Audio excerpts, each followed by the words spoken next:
este lleva muchas palabras y está señalando las letras, es decir, todavía el niño no tiene estos conceptos. Pero empieza a resolver el conflicto de cuántas marcas poner. Ahí está entonces el ejemplo y ven cómo pone cualquier marca gráfica para escribir lo que pretende. Fíjense que está la marca gráfica y debajo marcada con guioncitos la interpretación que hace el niño cuando lee. Y escribe café con A y E, mesa usando una letra que sería una pseudoletra y pato. En algunas marcas gráficas emplean la correspondiente, si tiene un valor sonoro esa marca gráfica correspondiente a esa sílaba. Y en otras no, como en el caso de mesa. En general aquí, este niño empleó la marca gráfica que corresponde, es decir, cuyo valor sonoro es el que corresponde a esa sílaba. A medida que empieza a avanzar y que los conflictos se le empiezan a poner cada vez más complicados, necesita tener un mayor control de qué marca va para justamente diferenciar grafías diferentes, de nombres diferentes y que no haya ambigüedades. Entonces, avanza en el nivel de conceptualización y el niño escribe de forma silábico-alfabética. Esta hipótesis que es de transición puede durar bastante tiempo, es decir, algunas escrituras van a escribirse de forma silábica, otra silábica alfabética, hasta que el niño escribe de forma alfabética. Escribir alfabéticamente implica poner la marca gráfica que corresponde al sonido del fonema que corresponde, que constituye, que conforma cada sílaba. Ese es el momento que decimos que el niño está alfabetizado, es decir, el niño coloca la marca gráfica correcta con el valor sonoro correcto de la sílaba. Ahí tenemos en los ejemplos, por ejemplo, que el niño escribe, quiero un caramelo. Y emplea en la primera escritura la I y la E para poner la primera sílaba kie, la O para escribir O, la U para escribir un, la C con la A para escribir K, la A para ara, la E para me y la L para la O. Fíjense que hay algunas letras que corresponden a un valor de sílaba y otras letras que tienen, que son las correctas, que corresponden a la, perdón, algunas sílabas tienen las marcas gráficas correctas y completas que corresponden a la sílaba, y otras tienen solo una, por eso es de transición. En la segunda escritura, donde dice mochila y pescado, bueno, mochila es una escritura, también silábico-alfabético, pone dos marcas gráficas para la primera sílaba, una para la segunda y una para la tercera mochila, igual que en pescado. Acá hay una escritura muy significativa que nos puede dar pie al tema que vamos a desarrollar hoy, que es la, primero pone P, S, K, D y O. Cuando el niño está haciendo esta relación entre lo que marca y la relación con lo que dice, generalmente oraliza esto y se ayuda, se guía, mientras escribe, oralizando la letra que va. Y entonces en esta escritura de pescado, ya la P, porque su propio nombre lo indica, incluye incluso el sonido de la E. Entonces a veces es habitual que los niños en este tiempo de transición pongan solamente las consonantes que incluyen los valores sonoros de las vocales. Ahí en PES, ya poniendo P para el niño, incluiría la E, agrega la S, K, como el niño conoce que esta letra se llama K, está entonces colocando esta marca gráfica reemplazando el valor sonoro de la sílaba que correctamente debería ir la C con la A y la D con la O. ¿Cuándo sucede esto? Cuando el chico ya empieza a tener un mayor conocimiento de la variedad de grafías que puede emplear, cuando empieza a tener esta relación y a tratar de corresponder entre lo que él escucha, que debe sonar, y la marca que pone, empieza a hacer preguntas y empieza a saber qué es lo que es correcto colocar para cada palabra, y allí empiezan a aparecer nuevos conflictos o nuevos errores, como ustedes los quieran llamar, que dan pie a resolver otra problemática. ¿Cómo resuelve esta problemática? Escuchando con atención qué sonidos están sonando y poniendo la marca gráfica correcta, se llega a escribir de forma alfabética. A ver si hay otro, Gaby, si hay otro ejemplo. Ahí está, fíjense. En estas dos escrituras que hay, que incluso ya no son de palabras aisladas, sino que son de textos, se escribe de forma alfabética. Quiere decir que el niño coloca las marcas gráficas correspondientes a cada sílaba. Buenos Aires, 29 de octubre, mis queridos padres, yo les quiero mucho, mis padres, y los quiero mucho, y en la escuela yo le mando esta carta, un abrazo muy fuerte, Valeria. Está escribiendo esta carta Valeria. Es una escritura que emplea grafías en imprenta, mayúscula. Del otro lado hay otro ejemplo que emplea grafías en cursiva con variantes de mayúsculas y minúsculas. Quiere decir que tiene un repertorio amplio y un conocimiento amplio de las nuevas problemáticas que se enfrentan ahora. A ver, a partir de esto vamos a dar continuidad. Que escriba el niño de forma alfabética implica que conoce el principio alfabético de nuestro sistema de representación. Como hablábamos la semana pasada también, nuestro sistema de representación es alfabético. ¿Qué quiere decir? Que existe una relación directa entre la cadena sonora y la marca gráfica, pero no es biunívoco. Si existiera una relación y cada valor sonoro tuviera su correspondiente gráfico, no habría ambigüedades, no habría dificultades, no tendríamos conflictos a la hora de escribir. Pero esto no es así. Existe una relación entre la cadena sonora y la marca gráfica, pero también existe una serie de acuerdos que se fueron resolviendo a lo largo de la historia de la humanidad respecto al sistema de escritura y que lleva a las arbitrariedades y convenciones que tiene nuestro sistema de utilización, que son necesarias justamente porque es un sistema de representación de la realidad que implica un alto grado de intercambio, y si no existirían estos acuerdos, si cada uno se inventaría el sistema, la representación o la regla ortográfica que más cómoda le quisiera, sería imposible que la escritura cumpla con su fin. Por algo, la humanidad hizo acuerdos, convenciones que no tienen una lógica, sino que son arbitrarias, para que justamente la escritura pueda trascender en el tiempo y que cualquier persona que agarre el escrito, sea el de Valeria que escribió esta carta, sea un documento científico, una receta de cocina o un instructivo para armar, no sé, un barquito de ladrillitos o de encastres, bueno, cualquier persona que tenga acceso a ese texto lo pueda lograr. Entonces, decíamos que estar alfabetizado no es suficiente, sino que en este momento el niño se enfrenta con nuevos conflictos y que estos nuevos conflictos que va a enfrentar van a traer crisis, por decirlo de algún modo, o van a desestabilizar, que era lo que marcaba Emilia Ferreiro, esa estabilidad que tenía anterior el niño respecto de su otro concepto. Es decir, cada nuevo conflicto al niño, si lo pensamos desde la perspectiva del constructivismo, genera justamente desequilibrios para hacer nueva asimilación, nueva acomodación y un nuevo aprendizaje. ¿Y por qué nos referimos a esto?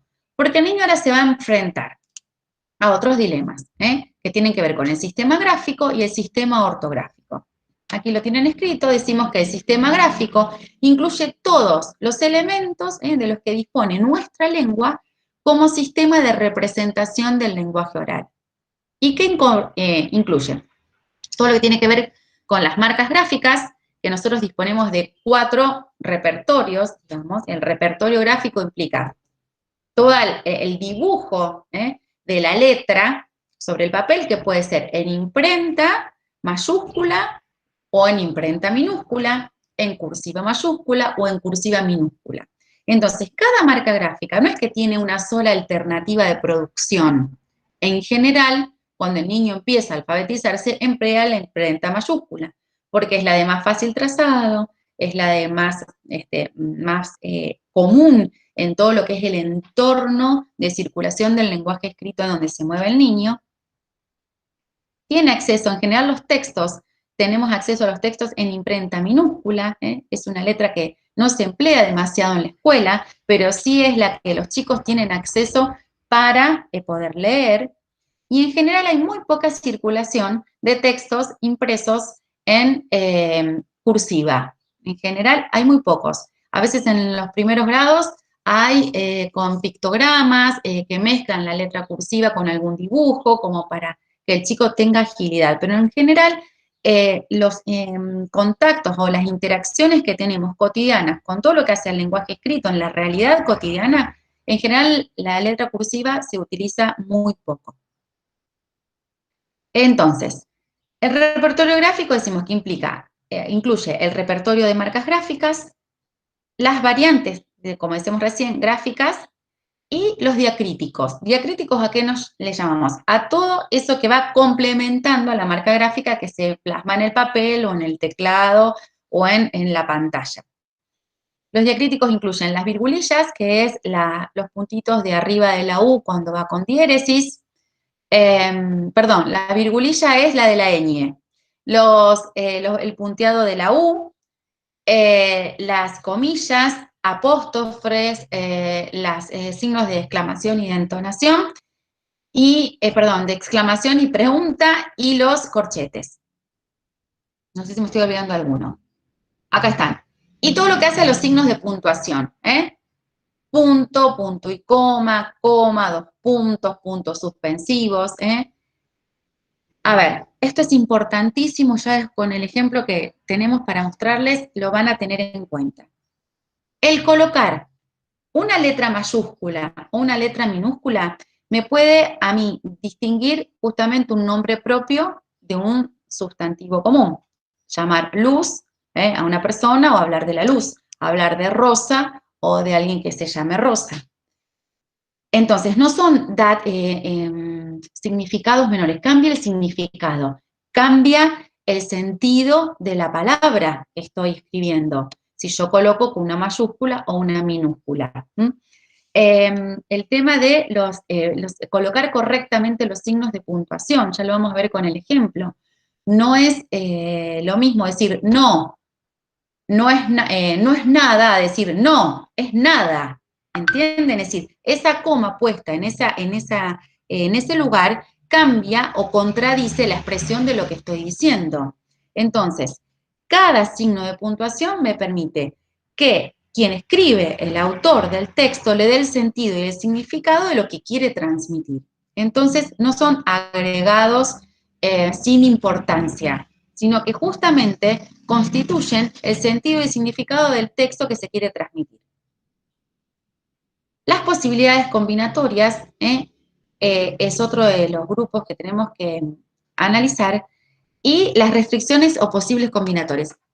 Sobre esto, Emilia Ferrero, van a ver que en la bibliografía ustedes tienen para leer, explica una experiencia que tiene y además lo que los chicos piensan o creen sobre los escritos que analizan.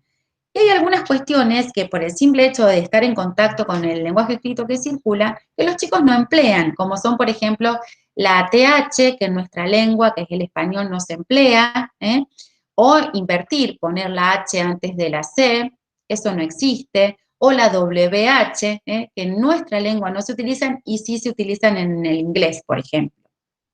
Esas son las restricciones o prohibiciones de combinación de algunos grafemas. Por ejemplo, la letra Q en nuestra lengua no se utiliza fuera del enlace con la U y solo para escribirla con E y con I, pero en otras lenguas sí se utiliza. La comilla que nosotros usamos, la comita del lado de una letra, por ejemplo, en el portugués se usa debajo de una letra, o se puede usar una marca gráfica arriba y ya cambia la expresión, porque es una derivación de un verbo. Si contiene o no contiene esa marca gráfica de esa letra debajo. Entonces, todas estas disposiciones que tienen los sistemas de escritura son importantísimos a la hora de interpretar y de dar sentido al texto. Por eso los conflictos surgen en este momento, cuando no el niño escribe solamente palabra aislada, sino cuando ya pretende escribir oraciones, textos más extensos, por fuera de la palabra. Entonces, resumimos. El repertorio gráfico incluye el repertorio de marcas gráficas, las variantes gráficas que se pueden emplear, los diacríticos, los signos de puntuación, las posibilidades combinatorias de esas marcas gráficas y las restricciones o prohibiciones de esas combinaciones. Por otro lado, ¿avanzamos? Gaby, ¿me avanzás? Bueno, después vamos a ver los ejemplos al final. Es muy importante esto porque a veces son los errores que a veces encontramos en los textos que ustedes escriben. El poner o no poner una coma, el poner o no poner una pausa, el que una expresión tenga signos de exclamación o signo de pregunta, cambia totalmente el sentido o el significado. Yo puedo decir, ¿estás a tiempo? O ¿estás a tiempo? Es decir, lo que estoy diciendo, lo que se marca gráficamente, es lo mismo, pero el signo de exclamación me está dando dos opciones totalmente opuestas.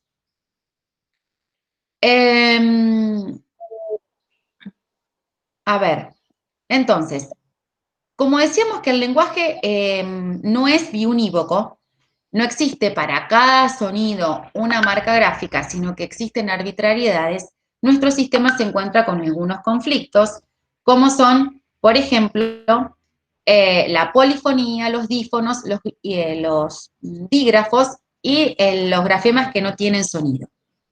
Esto es muy importante porque cuando el chico lógicamente quiere argumentar algún escrito, se encuentra con estas cuestiones y que ellos no encuentran una explicación que les satisfaga, porque en realidad no existe ninguna lógica, sino que es una determinación arbitraria y social de por qué se escriben de determinada forma los vocablos.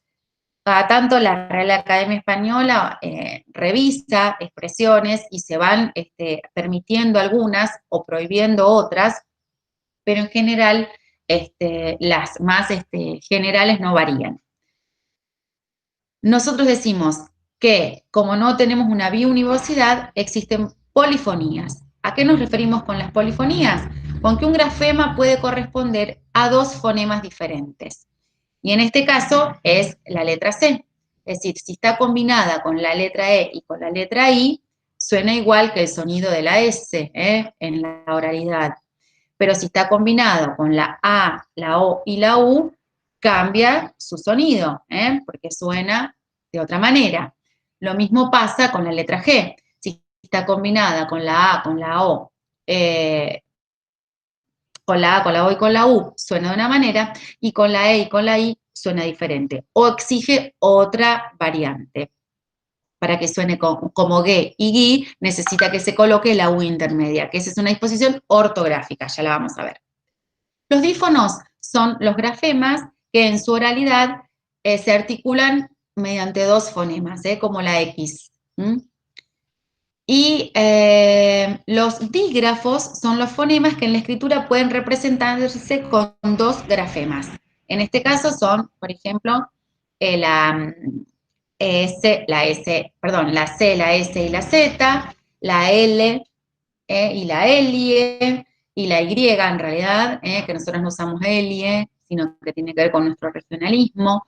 La vibrante, que puede, si está con una letra, suena de una forma, implica un sonido, por ejemplo, yo puedo decir pera o perra, y si coloco una marca gráfica implica un significado, y si pongo las dos marcas gráficas implica otro. Entonces, que coloque uno, que coloque dos, implica distinta palabra y distinto significado.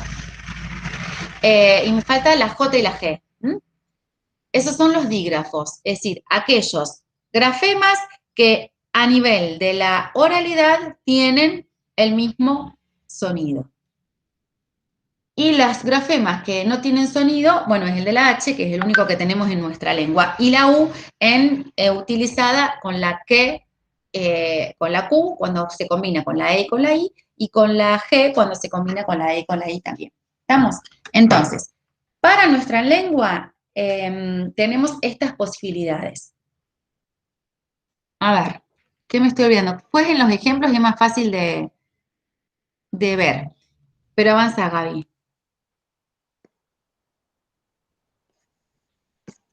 Perdón, Ili, te Sí. interrumpo. Hace un rato Priscila puso si podía hacer una pregunta. Ah, no estoy, ahora leo. Anterior o de los otros temas y como para no seguir pasando.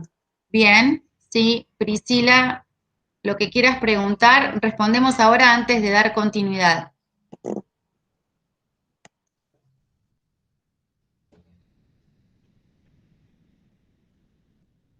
No sé si quiere escribir o abandonó la reunión.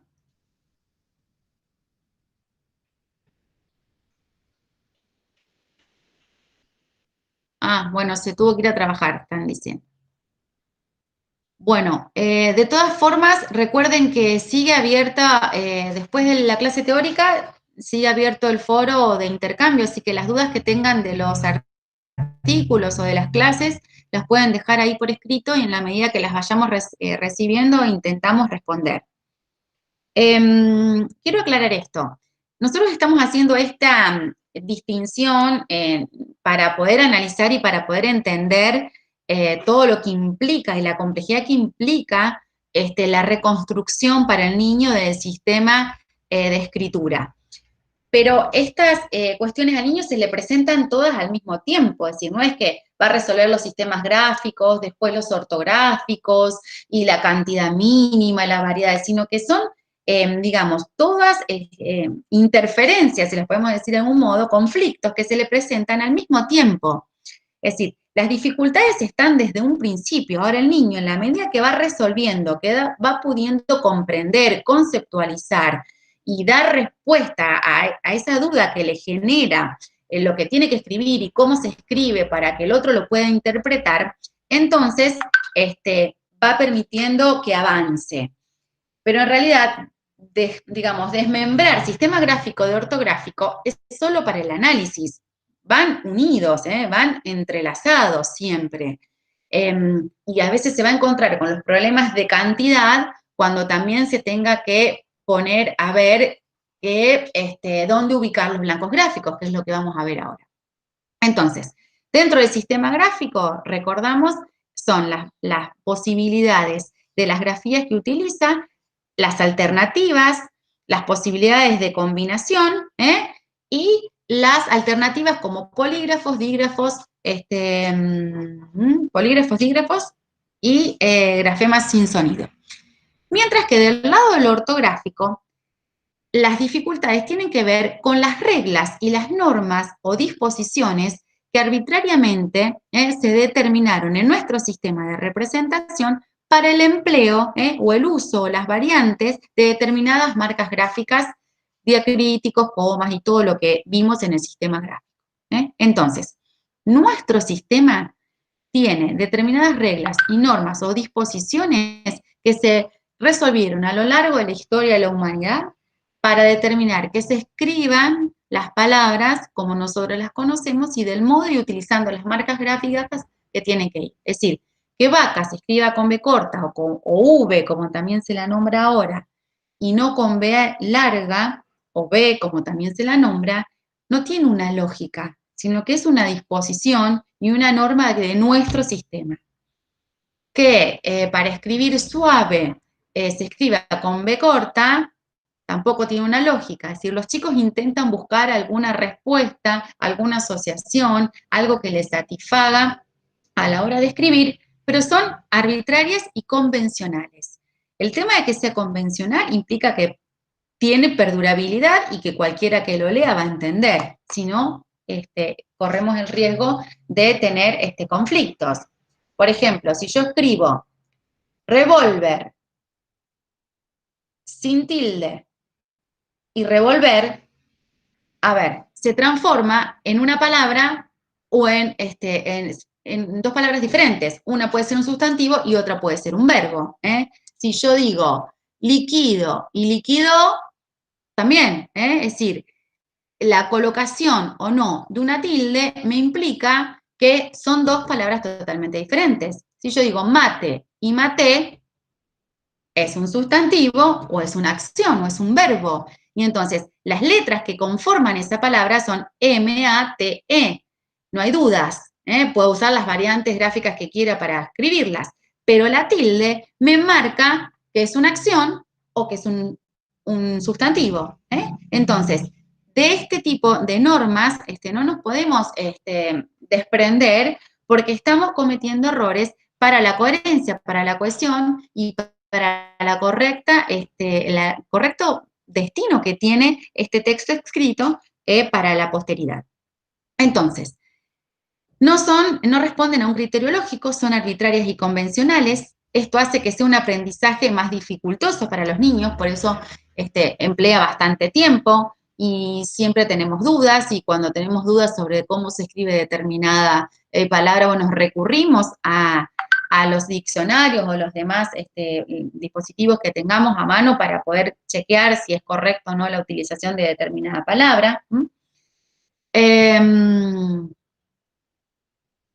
Incluyen entonces las reglas obligatorias de empleo según las circunstancias, como decíamos, avanza Gaby, si se utiliza B corta o B larga, C, S o Z, J y G, dónde va la H, por ejemplo, que helado se escriba con H, es una norma. Yo siempre cuento el ejemplo de mi hijo, que cuando pasábamos y leía los carteles, que empezaba a leer, decía, mamá, ahí está equivocado. Digo, no, está correcto, helado se escribe. No, porque ese le falta la que es así. Digo, pero diría otra cosa, sí, tiene que ser chelado. Chelado y así está bien, y si no, que no la pongan, ¿para qué? Los chicos responden a estos criterios que son sensatos o lógicos. Si la letra no suena, ¿para qué va? Ni les digo cuándo esta letra tiene que ir en el intermedio de una palabra, como para escribir zanahoria, almohada, almohadón. ¿Para qué está? Digamos, me complica si en realidad no suena.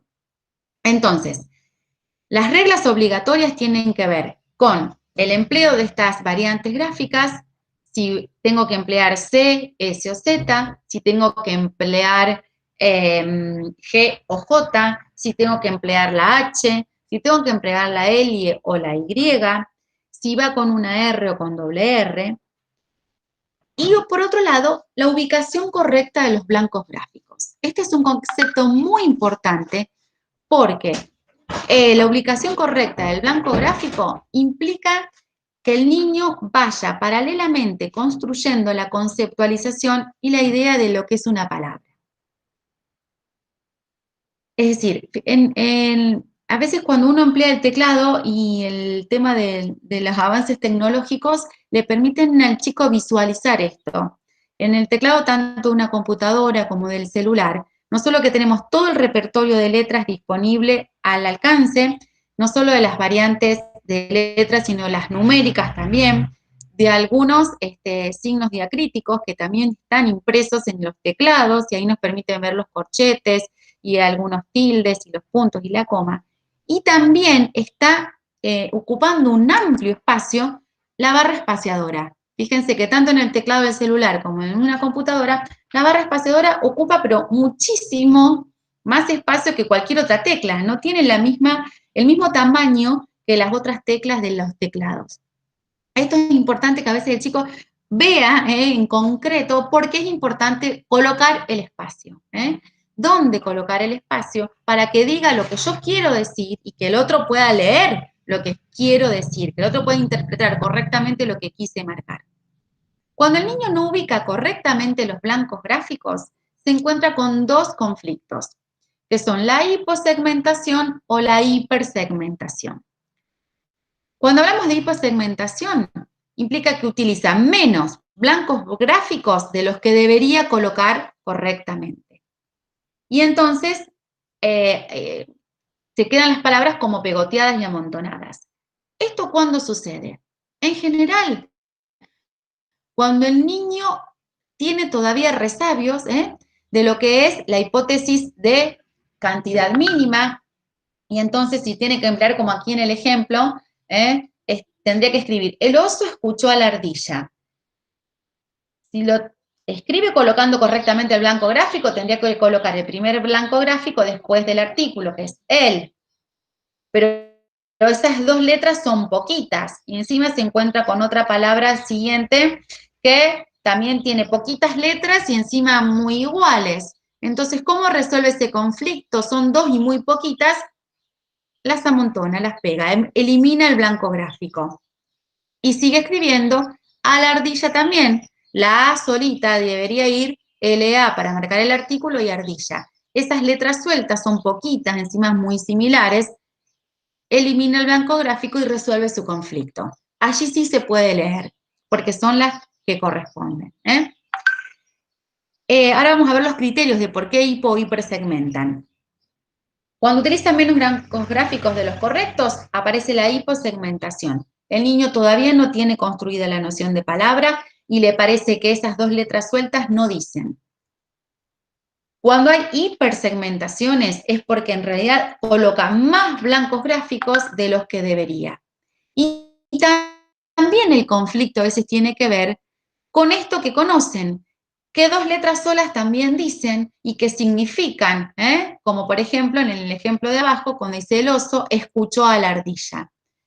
Separa el es de escuchó. ¿Por qué? Porque sabe que esas dos letras significan y se pueden utilizar y las pueden encontrar sueltas en otras escrituras.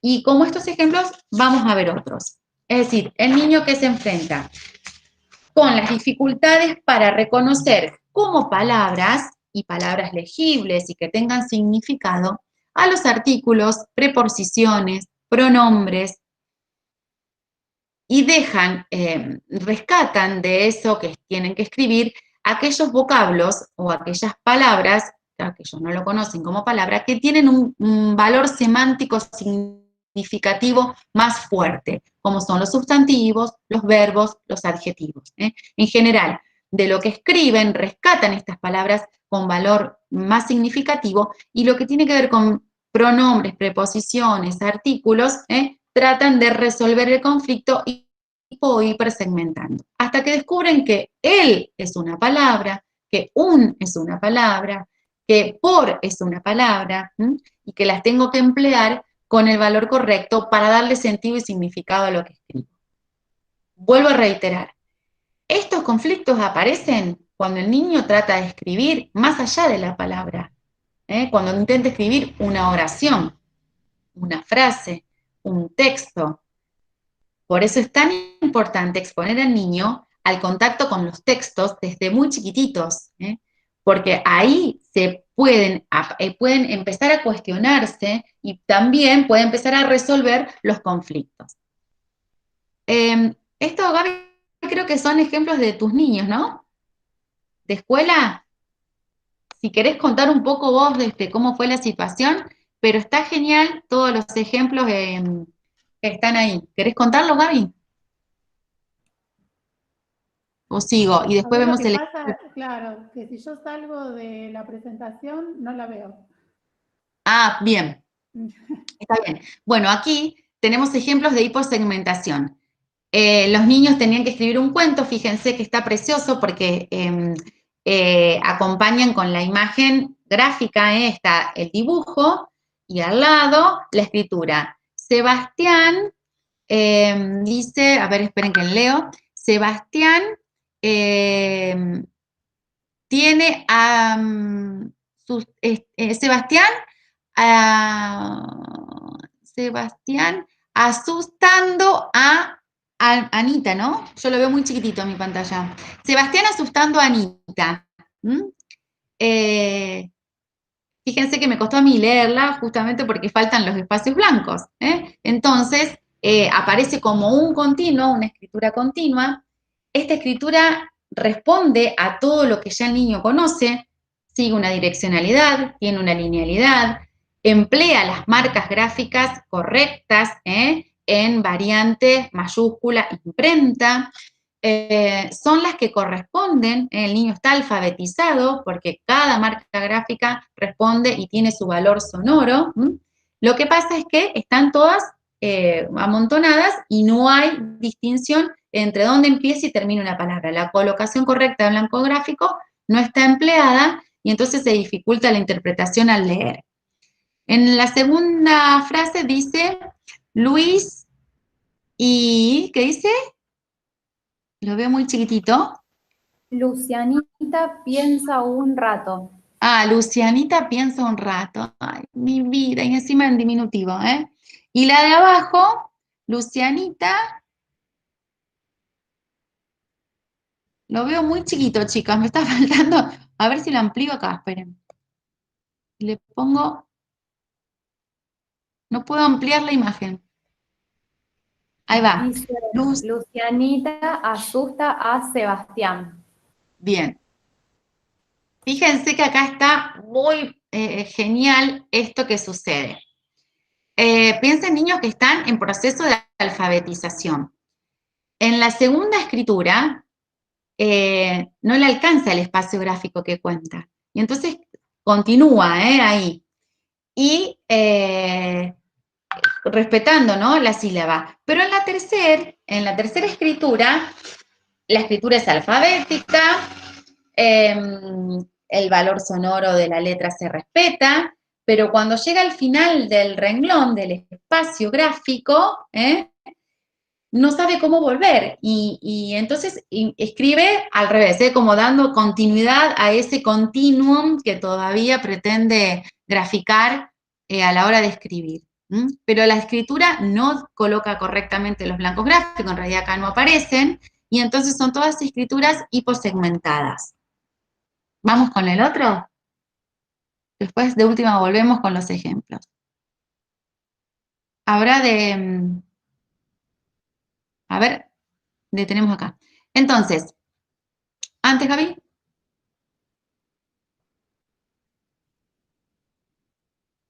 Entonces,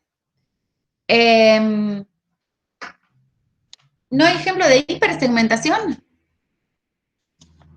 En general, las hipersegmentaciones aparecen, por ejemplo, escribiendo entonces o bosque separado, porque que tiene significado suelto, digamos, es un pronombre que tiene significado fuerte, como el en, o grande, separado, leñador, porque también está separado, escuela, estante.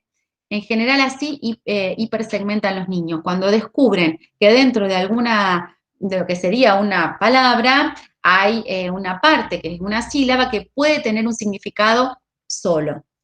Entonces, la alfabetización, como dice acá el texto de Emilia Ferreiro, nunca finaliza, siempre estamos aprendiendo y haciendo reconstrucciones del sistema según las exigencias que tengamos a la hora de escribir, según los requisitos que tengamos para escribir y determinado texto. No es lo mismo estar alfabetizado y escribir con las correspondencias alfabéticas de grafema-fonema que poder escribir de forma coherente, cohesiva, respetando el sentido y el significado de los textos.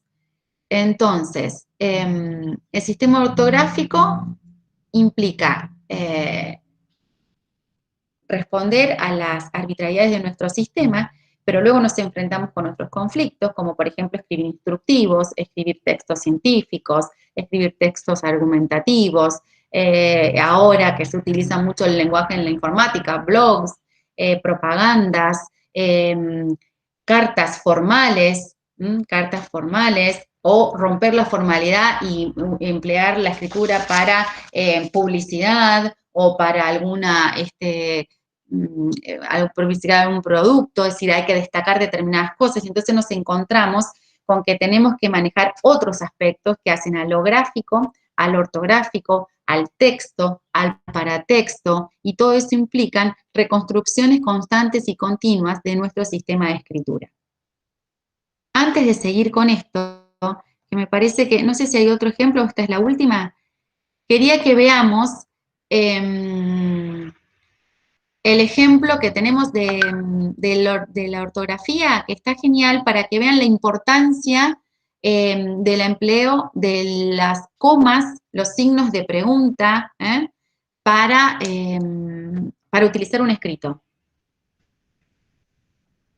¿Lo compartís, Gaby, ya que sos experta en el tema?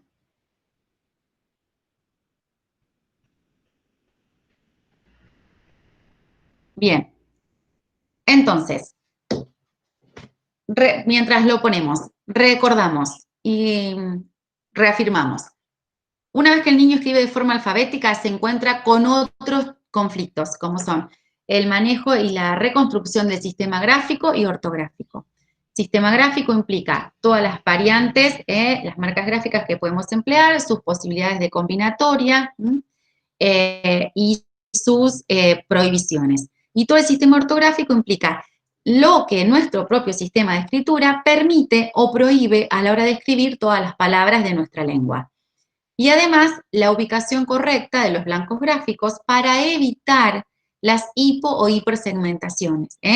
Digamos que la hipo o la hipersegmentación es el problema que enfrenta el niño y cómo resuelve en función de ir construyendo el concepto de palabra y la ubicación correcta del blanco gráfico. Son conceptos que se unen, se construyen paralelamente. En la medida que el niño sabe que él es una palabra y que por es una palabra, y que hay que emplearlas para que tenga un sentido, una coherencia, una cohesión, lo que quiere escribir, va a ubicar correctamente el blanco gráfico.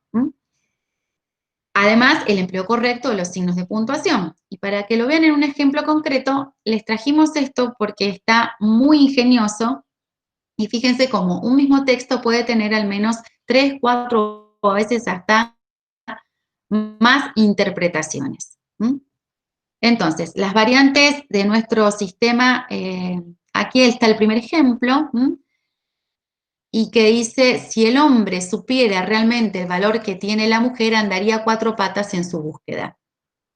Esa es la expresión, según donde coloquemos la coma, según el ejemplo, dice, si usted es mujer, con toda seguridad, colocaría la coma después de mujer.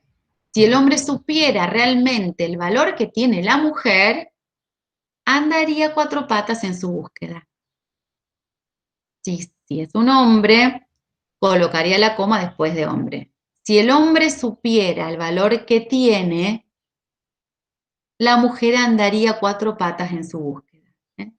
Fíjense que la expresión es la misma, las marcas gráficas no varían, lo que varía es la posición y la colocación de una coma, pero cambia el significado de la frase completamente, se opone. El siguiente, a ver.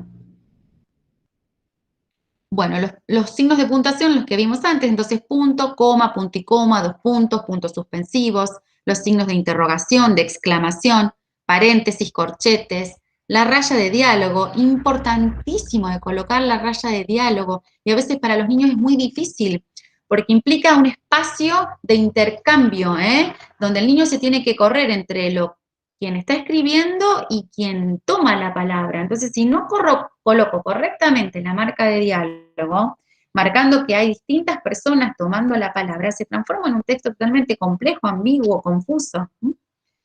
Las comillas, también. Bueno, aquí hay otros ejemplos. Perdón, imposible que cumpla la condena. Perdón, imposible que cumpla la condena. El otro. No, es verdad. No es verdad. Fíjense, la colocación de una coma opone totalmente el significado del texto. Javier es burro. Fíjense acá, la colocación correcta de la raya de diálogo implica un cambio de locutor. ¿Quién dice lo que se está comentando? ¿La siguiente?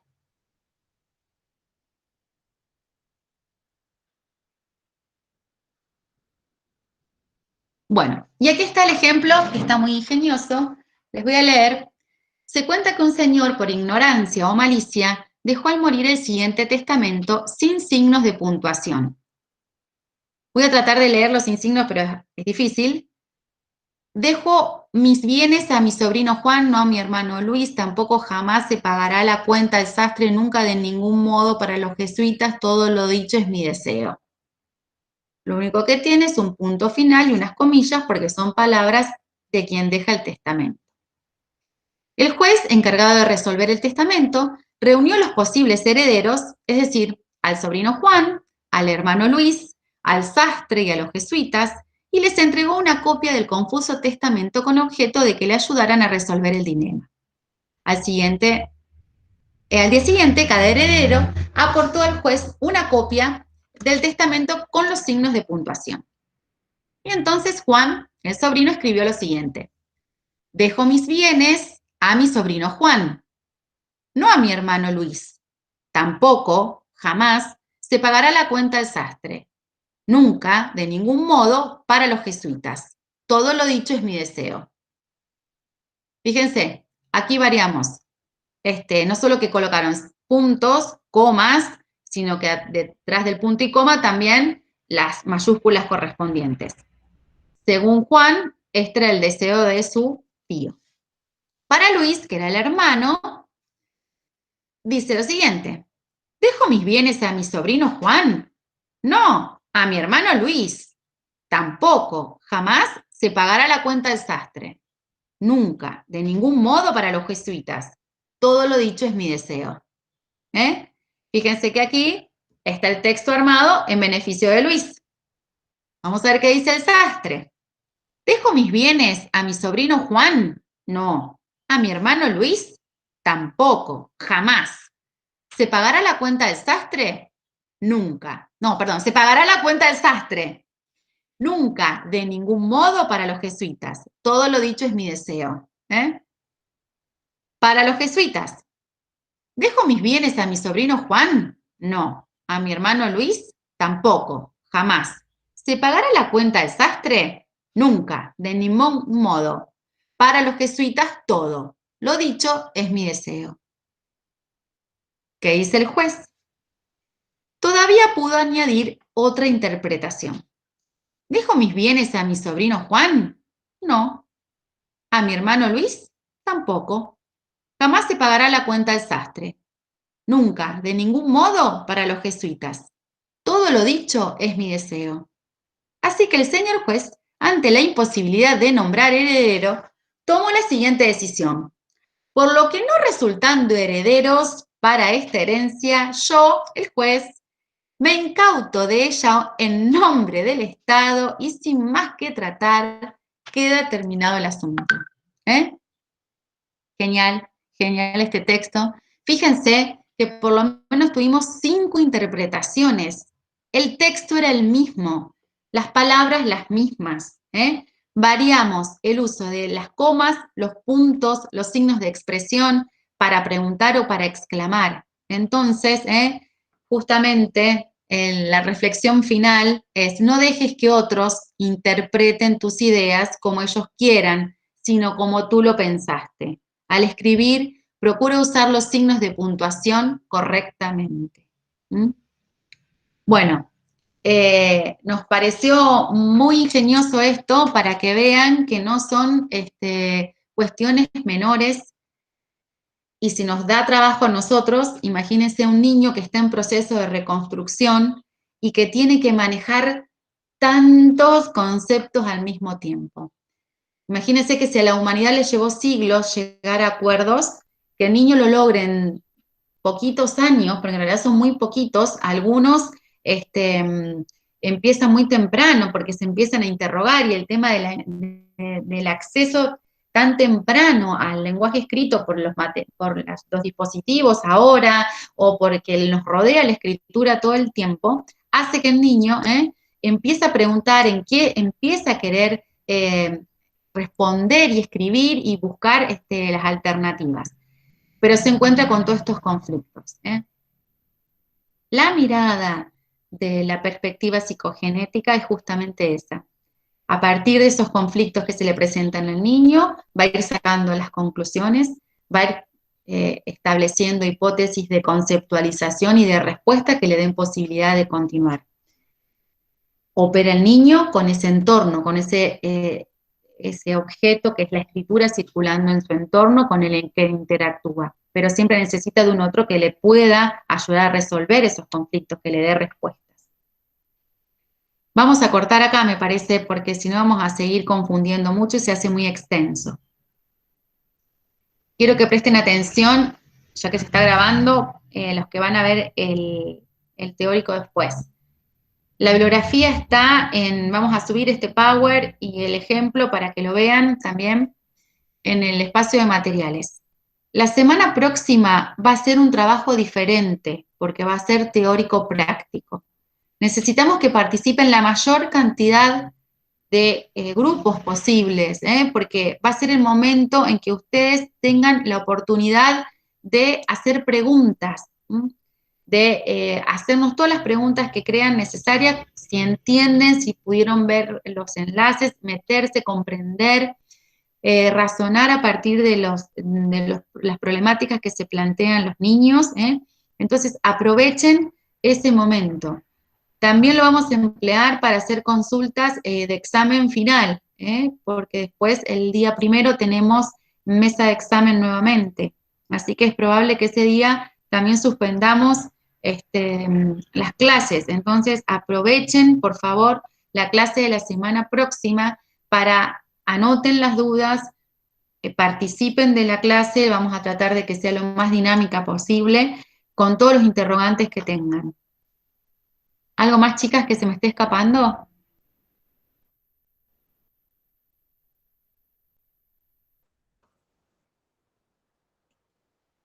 Y en el chat preguntan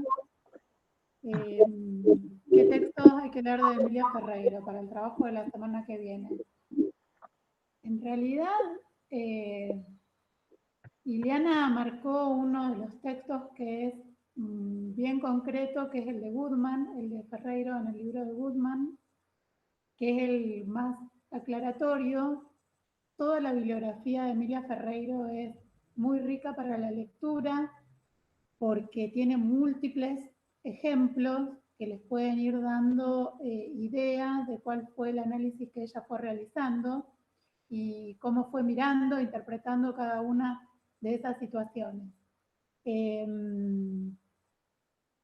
No sé si hay algo más para decirle a la alumna. Yo voy a tratar de subir hoy porque todos los textos, en realidad hay un montón de textos, de Emilia Ferreiro hay varios, la bibliografía del módulo es amplia y es necesario leerla para que todos los textos les van a ir nutriendo para poder interpretar, porque de todos resumo material. Tenemos los escritos directos de la doctora Ferreiro, los de sus discípulos, como fue Goodman, y además los otros. Yo lo voy a publicar de nuevo, porque ustedes después los textos los pueden sacar de la bibliografía o de los materiales que disponen del centro de estudiantes, pero les voy a publicar en los materiales los nombres de los textos para que no haya dudas. No se queden con la lectura. Recuerden que nuestro trabajo es de análisis, de elaboración, de reflexión. Entonces, no van a encontrar todo resumido en un solo texto. Son conceptos que vamos elaborando de distintos artículos. Todo lo que vimos hoy de sistema gráfico y ortográfico, existe un artículo exclusivo sobre este tema. Después las investigaciones de Ferreiro, hay varias donde ella explica las argumentaciones que hacen los niños respecto de qué se escribe y cómo se escribe.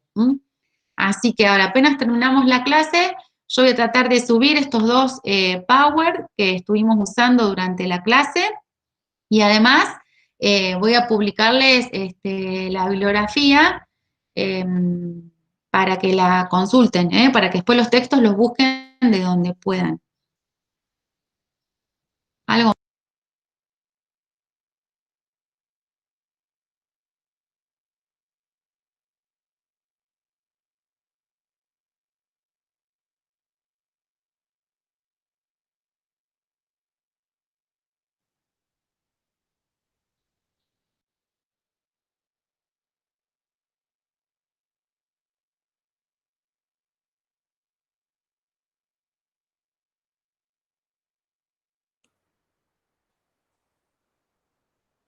Una de las alumnas pregunta sobre uno de los videos que no pudo ver, Lo que les estoy explicando es que la cátedra virtual de Emilia Ferreiro, si bien pertenece a la Universidad Nacional de Rosario, no la manejamos nosotros.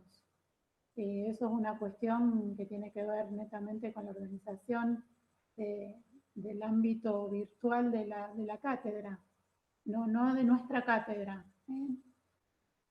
Claro, digamos que a veces nosotros contamos con una copia de un documento de la doctora Ferreiro, pero bueno, la única forma que tenemos posibilidad de acceder a esto, de mostrárselo a ustedes es de esta manera. Pero hay un montón de ejemplos ahí, metiéndose en esos enlaces. Indaguen metiéndose en ese espacio, que es directamente del equipo de trabajo de la doctora Ferreiro.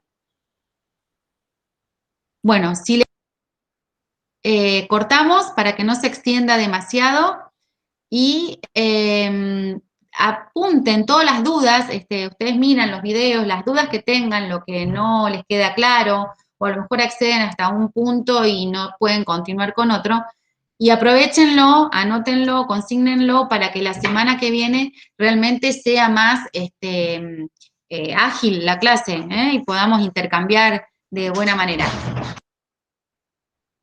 Sí, la idea es que las alumnas sean las voces que se escuchan, ya sea explicando o proponiendo reflexiones.